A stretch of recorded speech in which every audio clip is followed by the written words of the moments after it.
8장.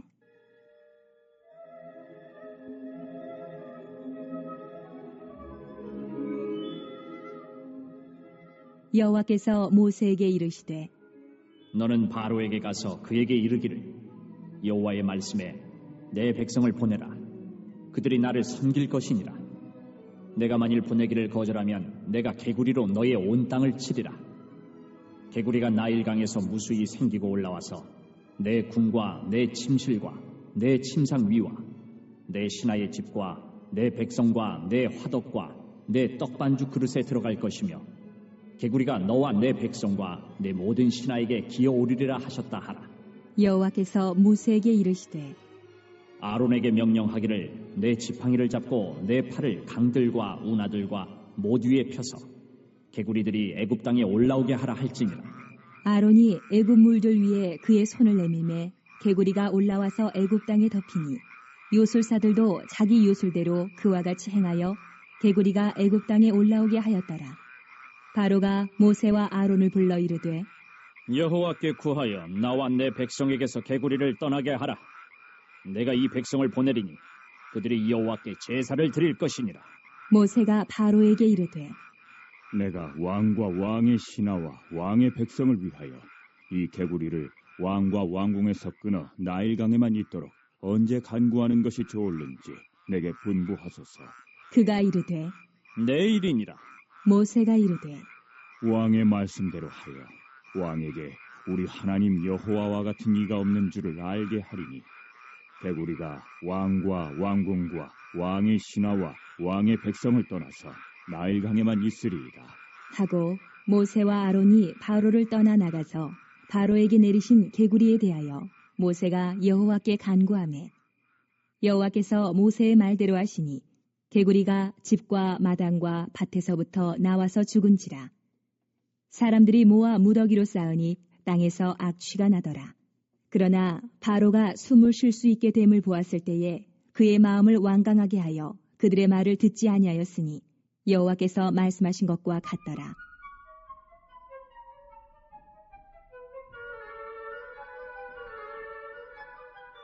여호와께서 모세에게 이르시되 아론에게 명령하기를 내 지팡이를 들어 땅에 티끌을 치라 하라. 그것이 애굽 온 땅에서 이가 되리라. 그들이 그대로 행할세. 아론이 지팡이를 잡고 손을 들어 땅에 티끌을 치매 애굽 온 땅의 티끌이 다 이가 되어 사람과 가축에게 오르니 요술사들도 자기 요술로 그같이 행하여 이를 생기게 하려 하였으나 못하였고 이가 사람과 가축에게 생긴지라. 요술사가 바로에게 말하되 이는 하나님의 권능이니이다 하였으나 바로의 마음이 완악하게 되어 그들의 말을 듣지 아니하였으니 여호와의 말씀과 같더라.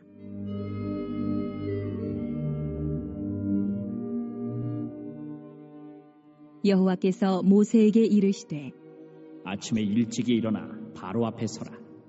그가 물 있는 곳으로 나오리니 그에게 이르기를 여호와께서 이와 같이 말씀하시기를 내 백성을 보내라. 그러면 그들이 나를 섬길 것이니라. 내가 만일 내 백성을 보내지 아니하면 내가 너와 내 신하와 내 백성과 내 집들의 파리떼를 보내리니 애굽 사람의 집집에 파리떼가 가득할 것이며 그들이 사는 땅에도 그러하리라. 그날에 나는 내 백성이 거주하는 고센 땅을 구별하여 그곳에는 파리가 없게 하리니 이로 말미암아 이 땅에서 내가 여호와인 줄을 내가 알게 될 것이라. 내가 내 백성과 내 백성 사이를 구별하리니 내일 이 표징이 있으리라 하셨다 하라. 하시고 여호와께서 그와 같이 하시니 무수한 파리가 바로의 궁과 그의 신하의 집과 애굽 온 땅에 이르니 파리로 말미암아 그 땅이 황폐하였더라. 바로가 모세와 아론을 불러 이르되 너희는 가서 이 땅에서 너희 하나님께 제사를 드리라. 모세가 이르되 그리함은 부당하니이다. 우리가 우리 하나님 여호와께 제사를 드리는 것은 애굽 사람이 싫어하는 바인즉 우리가 만일 애굽 사람의 목전에서 제사를 드리면 그들이 그것을 미워하여 우리를 돌로 치지 아니하리이까. 우리가 사흘길쯤 광야로 들어가서 우리 하나님 여호와께 제사를 드리되 우리에게 명령하시는 대로 하려 하나이다. 바로가 이르되 내가 너희를 보내리니 너희가 너희의 하나님 여호와께 광야에서 제사를 드릴 것이나 너무 멀리 가지는 말라. 그런즉 너희는 나를 위하여 간구하라. 모세가 이르되 내가 왕을 떠나가서 여호와께 간구하리니 내일이면 바리떼가 바로와 바로의 신하와 바로의 백성을 떠나려니와 바로는 이 백성을 보내어 여호와께 제사를 드리는 일에 다시 거짓을 행하지 마소서. 하고 모세가 바로를 떠나 나와서 여호와께 간구하니 여호와께서 모세의 말대로 하시니 그 파리떼가 바로와 그의 신하와 그의 백성에게서 떠나니 하나도 남지 아니하였더라. 그러나 바로가 이때에도 그의 마음을 완강하게 하여 그 백성을 보내지 아니하였더라. 예, 우리가 어제 살펴본 대로 모세와 아론이 이제 출애굽에 대한 하나님의 뜻을 바로에게 전달을 했습니다. 그런데 바로는 완강히 거절을 했습니다. 그래서 하나님은 이제 모세로 하여금 애굽 땅에 10가지 재앙을 시작하시는데 그 첫 번째로 그들이 신성시 여기는 나일강을 피로 만들어버리는 이러한 재앙을 맞이하게 됩니다. 그럼에도 바로는 그런 끔찍한 첫 번째 재앙을 경험하고도 더욱 강팍해지기만 합니다. 그래서 이제 오늘 본문에 보시면은 두 번째 재앙을 선포를 하시죠. 바로 이 개구리 재앙이었습니다. 개구리 재앙. 물에만 있어야 할 이 개구리들이 무트로 올라와서 애굽 땅 전역에 다 퍼지게 되고, 심지어는 오늘 3절 말씀해 보시면 뭐 침실, 침상, 뭐 화덕, 떡반죽 그릇까지, 오늘날로 말씀드리면 밥상까지, 밥을 먹는 밥상까지 개구리떼들이 올라왔다 이렇게 말씀합니다. 근데 당시에 이 애굽 사람들은 나일강을 신성시했던 것처럼 이 개구리, 미물에 불과한 이 개구리도 신성시했기 때문에 그 개구리를 그렇다고 그들의 손으로 잡아서 죽일 수도 없는 노릇이었습니다. 그러니 그 개구리로 인해서 고통이 얼마나 컸을까요? 백성들의 아우성이 뭐 하늘을 찌를 듯하고 바로 왕의 마음도 그래서 한풀 꺾이게 되죠. 그래서 결국 모세와 아론을 다시 불러들이게 되는데 8절을 다 같이 한번 봉독하겠습니다. 자, 시작. 바로가 모세와 아론을 불러 이르되 여호와께 구하여 나와 내 백성에게서 개구리를 떠나게 하라. 내가 이 백성을 보내리니 그들이 여호와께 제사를 드릴 것이니라. 너무 힘든 나머지 아유 제발 이 개구리 떼를 좀 어떻게 좀 해봐라. 그러면 너희의 뜻대로 해주겠다. 그래서 모세는 9절에서 이렇게 질문을 합니다. 또 9절을 다 같이 읽습니다. 모세가 바로에게 이르되 내가 왕과 왕의 신하와 왕의 백성을 위하여 이 개구리를 왕과 왕궁에서 끊어 나일강에만 있도록 언제 간구하는 것이 좋을는지 내게 분부하소서. 그러니까 쉽게 말씀드리면 이런 질문이죠. 그렇다면 언제 정확하게 이 개구리를 없애달라고 하나님 앞에 간구할까요? 왜 이런 질문을 하는 것일까요? 만일 이런 정확한 날짜의 기약 없이 그냥 개구리 떼를 없애게 되면은 바로는 분명히 뭐라고 얘기를 할까요? 이게 하나님의 능력으로 없어진 게 아니라 그냥 어쩌다 보니까 우연히 없어진 거야. 그러면서 또 핑계를 댈 수 있기 때문에 그렇습니다. 그래서 정확하게 없애는 그 날짜를 물어본 거예요. 그 없애달라고 하는 날짜에 정확하게 개구리 떼들이 없어지게 되면은 이게 우연히 없어진 것이 아니라 이게 정말로 이 모세가 지금 주장하고 있는 그 하나님이라고 하는 신에 의해서 없어진 거구나 하면서 절대로 핑계를 댈 수 없기 때문에 모세가 이렇게 물어본 것이죠. 자, 그리고 모세는 이제 바로가 말한 대로 이제 정확하게 하루가 지난 다음에 하나님께 간구를 하죠.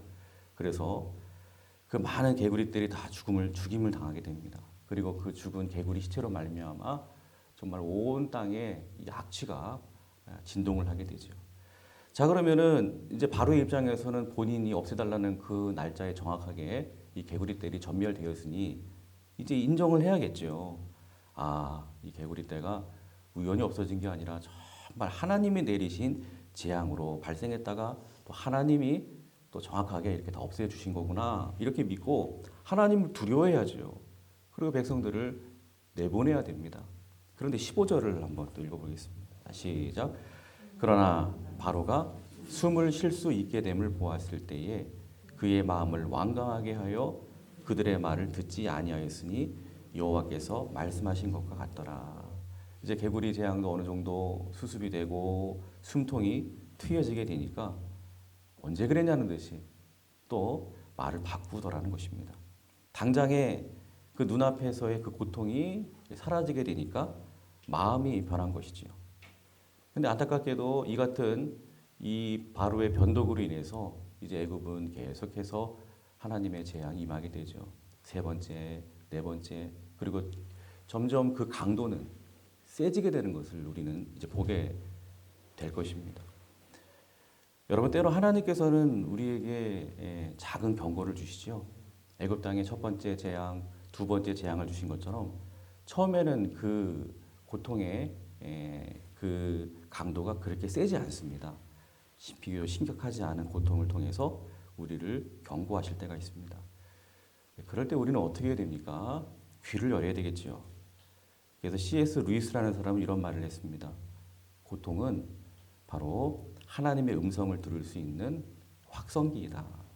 작은 고통 가운데서도 민감하게 그 고통 자체에만 집중하지 말고 그 고통을 통해서 하나님께서 나에게 무엇을 말씀하시는지 그것을 들을 수 있어야 된다는 것입니다. 그리고 그 음성을 듣고 하나님의 뜻을 깨닫고 내 고집을 포기해야 되겠죠. 하나님 말씀 앞에 굴복해야 되겠죠. 그렇게 하지 않으면 어떻게 될까요? 고통은 점점 커져가게 되어 있습니다. 여러분, 우리 하나님은 어떤 분이십니까? 하나님은 우리가 가진 어떤 문제의 증상이 아니라 그 문제의 원인을 제거하기를 원하시는 분이십니다.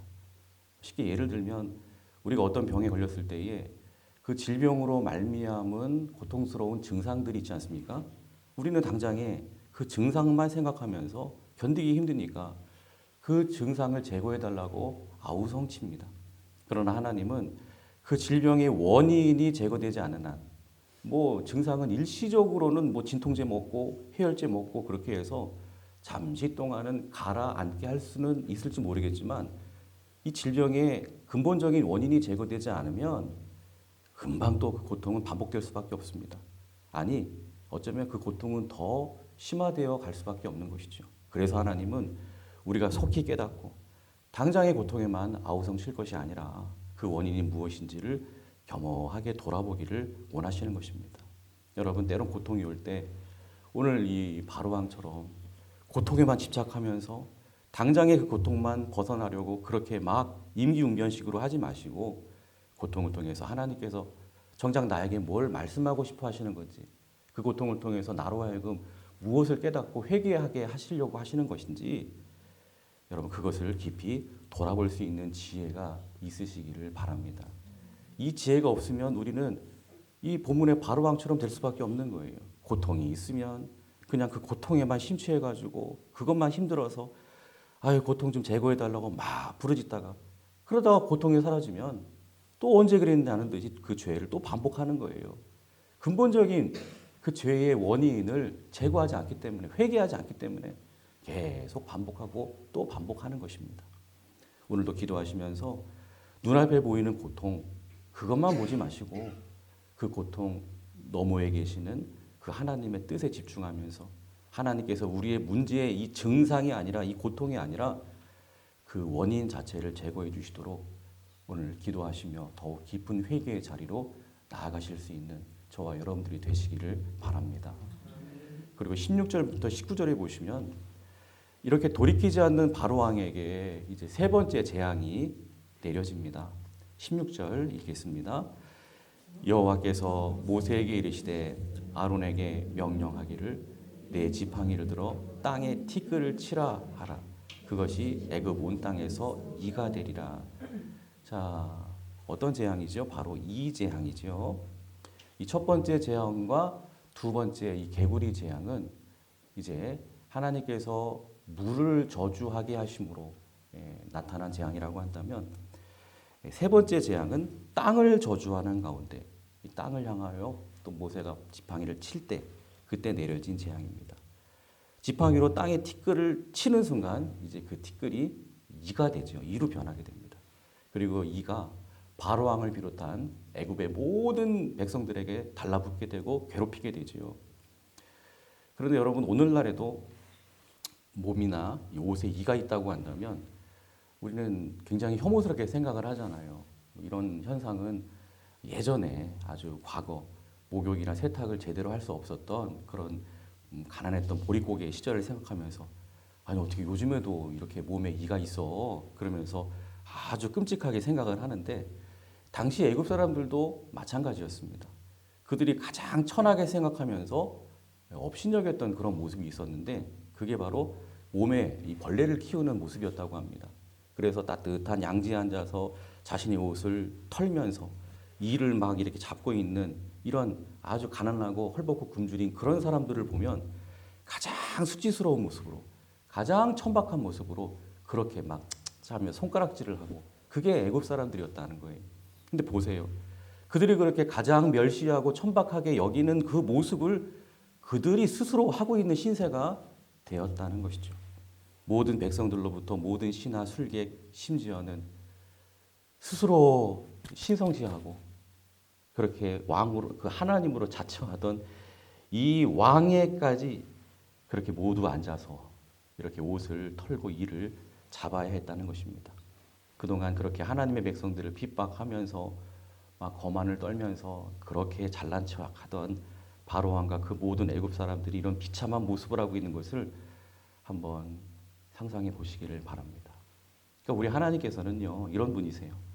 아주 작은 벌레를 이용하셔서 바로와 애굽인들의 그 완고함 무엇보다도 우쭐대는 그 교만함을 다 꺾어 버리시는 것입니다.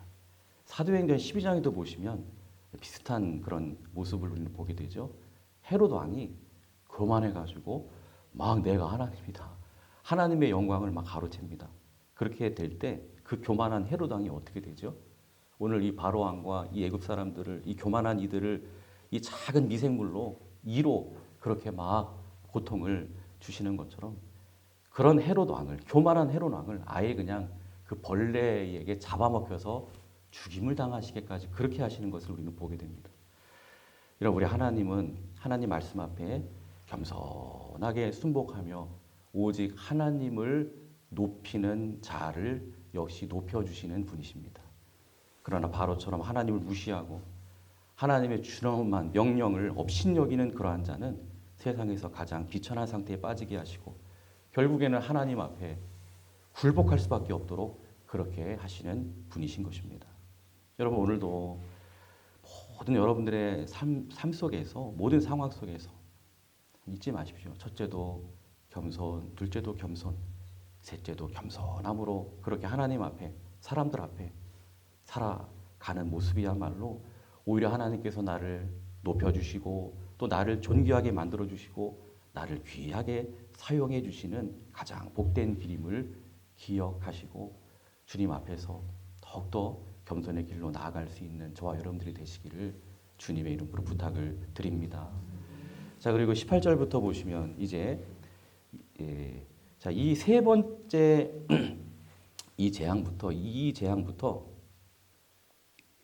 이제 바로의 술사들이 따라하지를 못합니다. 그래서 술사들이 바로에게 이거는 정말 저희도 어떻게 따라할 수가 없습니다. 이거는 정말 뭐 속임수 이런 게 아닙니다. 정말 하나님의 권능입니다. 하나님이 하시는 일입니다. 그러면서 벌벌 떨면서 이 술사들이 왕께 조언을 해요. 그러면 바로가 깨달아야죠. 그런데도 바로는 그 마음이 오히려 더 완악하게 되어서 그 말을 듣지 아니했다고 지금 말씀을 하죠. 그래서 하나님은 이제 20절부터 32절 끝절까지 보시면 점점 더 그 마음이 완악해져만 가기만 한 이 바로 왕으로 인해서 이제 네 번째 재앙을 내리시죠. 자, 그 재앙이 바로 파리 재앙이었습니다. 파리 재앙.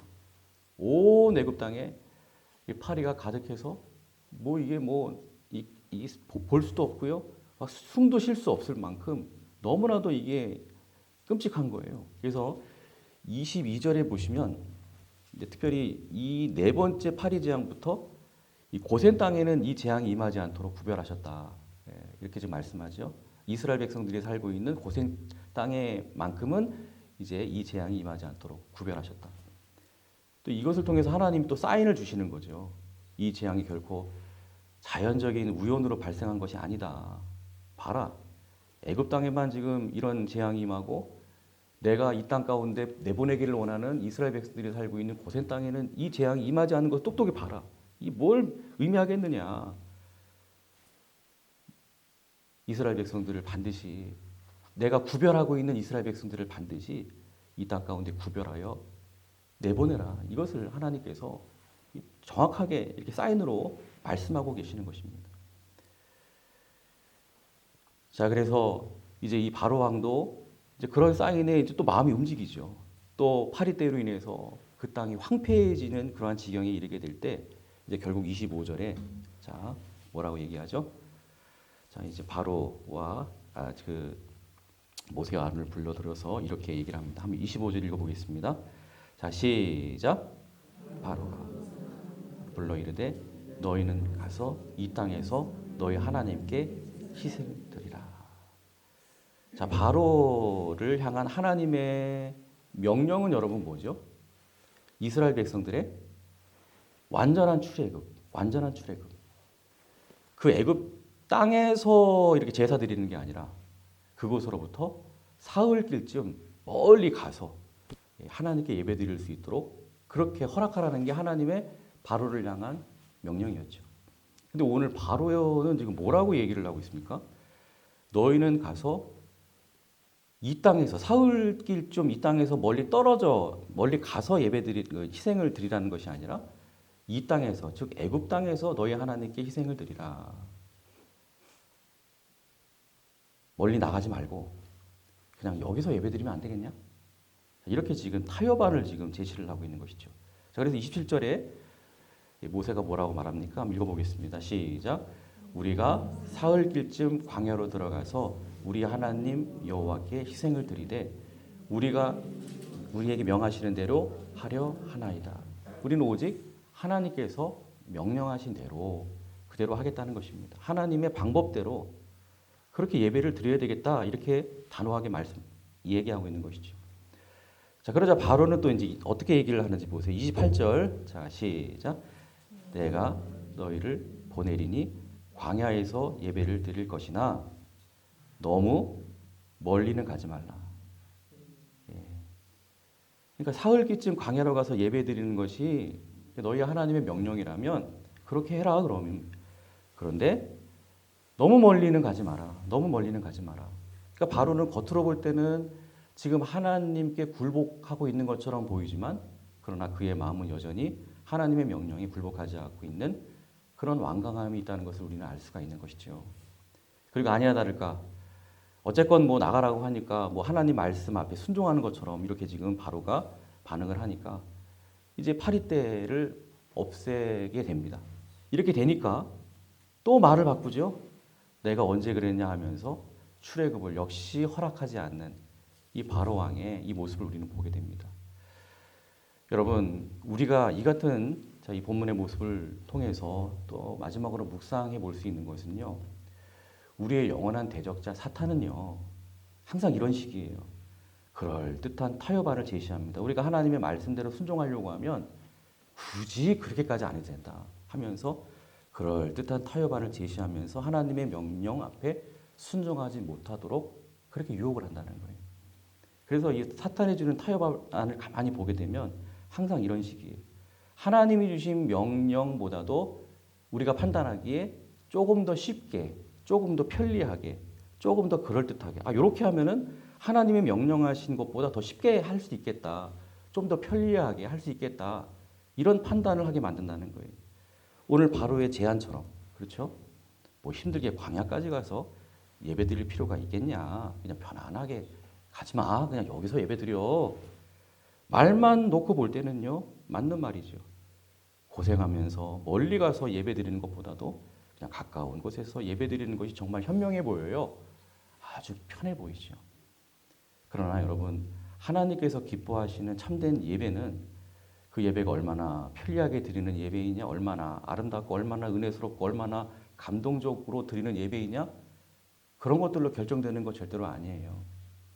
그래서 막 우리가 인위적으로 은혜로운 예배가 되도록, 뭐 아름다운 예배가 되도록, 보암직한 예배가 되도록 인위적으로 인본적인 어떤 그런 생각으로 막 예배를 어떻게 막 의지적으로 만들고 조작하고 절대로 그러면 안 됩니다. 참된 예배는 오직 하나님의 명령대로 하나님의 뜻대로 드려졌느냐로 결정되는 거예요. 그게 참된 예배입니다. 요한복음 4장 23절에서 예수님께서 분명히 말씀하시잖아요. 하나님께 참되게 예배하는 자들은 영과 진리로 예배할 때가 오나니 곧 이때라. 아버지께서는 자기에게 이렇게 예배하는 자들을 찾으시느니라. 참된 예배는 영과 진리로 드리는 예배. 영이 무엇입니까? 성령님을 의미하죠. 진리가 무엇입니까? 하나님의 말씀을 의미하죠. 즉 하나님이 찾으시는 예배는 막 우리의 의지로 인간적인 생각으로 막 드리는 게 아니라 오직 그 예배 가운데 임재하셔서 그 예배를 하나님 앞으로 바르게 이끌어내시는 성령님의 인도하심에 따라 순종하면서 드리는 예배가 참된 예배인 줄로 믿습니다. 그리고 바른 하나님의 말씀의 진리 위에서 제대로 정확하게 순종하며 드리는 예배가 참된 예배인 줄로 믿습니다. 오늘날 세상에서 교회의 영향력이 점점 희미해지는 이유가 뭘까요?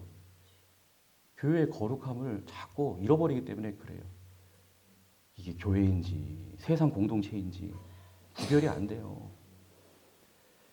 그렇게 교회의 거룩함을 자꾸 잃어버리는 원인은 교회 안에서 참된 예배가 선포되지 않기 때문에 예배가 실패하기 때문이 아닌가. 그렇게 제가 감히 진단해 봅니다. 여러분 예배가 성공하면 교회는 반드시 교회로서의 거룩함을 회복하게 되고 그럴 때 세상을 변화시키는 강력한 영적 영향력을 발휘하게 될 줄로 믿습니다. 오늘 새벽에 좀 이렇게 기도해 주십시오.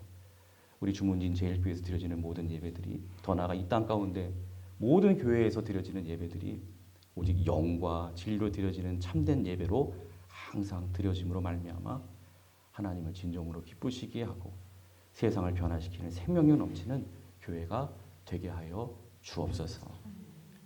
기도해 주셨으면 좋겠습니다. 다 기도하겠습니다.